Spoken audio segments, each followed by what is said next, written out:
আজকাল লিলির সাথে সম্পর্কটা আমার ভালো যাচ্ছে না। লিলি আমার বিয়ে করা বউ। দেখতে অসম্ভব সুন্দরী, আধুনিকা, স্মার্ট, অত্যন্ত রুচিশীল। এই মেয়েটাকে ভার্সিটি লাইফে প্রথম থেকে দেখেই আমার পছন্দ করেছিলাম। আমেরিকা থেকে পিএইচডি করে আসার পর নামকরা ভার্সিটিতে এক লেকচারার হিসাবে জয়েন করি। তার কিছুদিন পরে লিলির সাথে আমার বিয়ে হয়। এবার লিলির সাথে আমার সম্পর্ক অবনতির কারণ ক্লিয়ার করছি আপনাদের। আমার বাবার বয়স প্রায় 65 বছর। মা অনেক আগে মারা গিয়েছেন। আমার বাবা আলেকজেইমার্স নামের এক কঠিন রোগে আক্রান্ত।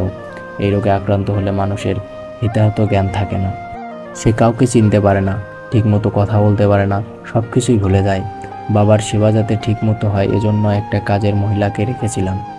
একবার গুরুত্বপূর্ণ এক সেমিনারে যোগ দেওয়ার জন্য আমাকে কয়েকদিনের জন্য ইন্ডিয়ায় যেতে হয়েছিল। এই সময় আবার ওই মহিলার প্রচণ্ড পরিমাণে জ্বর হয়েছিল। কাজেই আমার বাবার বাথরুম পরিষ্কার করা থেকে শুরু করে ভাত খাইয়ে দেওয়া পর্যন্ত সকল কাজ লিলিকে করতে হয়।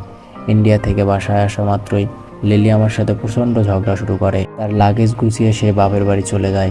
যাওয়ার আগে আমাকে একটা কন্ডিশন দিয়ে গেল, তার সাথে যদি আমি সংসার করতে চাই তাহলে আমার অসুস্থ বাবাকে বৃদ্ধাশ্রমে রেখে আসতে হবে। লিলির সঙ্গে যেন ভালোভাবে দিনগুলো কাটাতে পারি, ভালোভাবে সংসার করতে পারি, এই জন্য আজ বাবাকে বৃদ্ধাশ্রমে রেখে আসলাম। আসার সময় বাবার মুখের দিকে তাকানো মাত্রই আমার বুকের ভেতরটা মোচড় দিয়ে উঠল। মুখ তার থরথর করে কাঁপছে, যেন আমাকে কিছু বলতে চায় উনি। চোখ দিয়ে তার অশ্রু বেরিয়ে পড়ছে। বাড়িতে এসে রুম পরিষ্কার করা শুরু করলাম।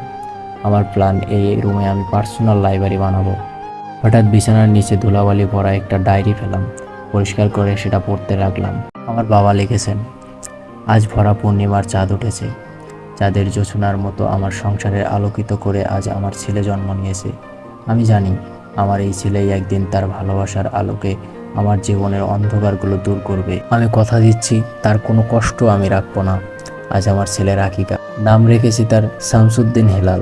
শামস মানে সূর্য আর হেলাল মানে চাঁদ। আমার ছেলের পুরুষত্ব হবে সূর্যের মতো আর মন হবে চাঁদের মতো আলো। 1100 টাকা দিয়ে একটা আকিকার জন্য খাসি কিনেছি। এর কাছ থেকে 100, ওর কাছ থেকে 200, এভাবেই ধার করে 1100 টাকা জোগাড় করেছি। ধার করতে আমার মোটেই ভালো লাগে না, কিন্তু ছেলের জন্য আমি সব করব। তাকে সব সময় হাসি খুশি রাখবো, তাকে সব কিছু দেবো।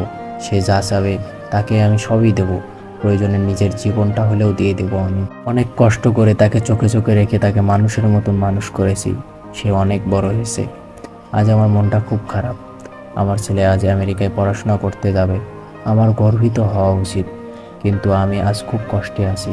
ছেলের মুখ না দেখে আমি একদিনও থাকতে পারি না। শাওনের দিনগুলো আমি কিভাবে ছেলেকে না দেখে থাকবো?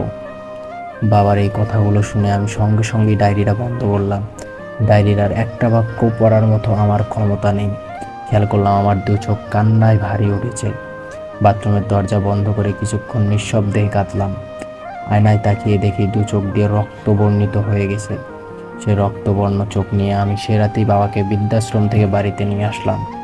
আমি পারবো না বাবা, আমার বাবাকে ছাড়া একদিনও থাকতে। তোমাকে বড়ই ভালোবাসি বাবা, ক্ষমা করো আমায়।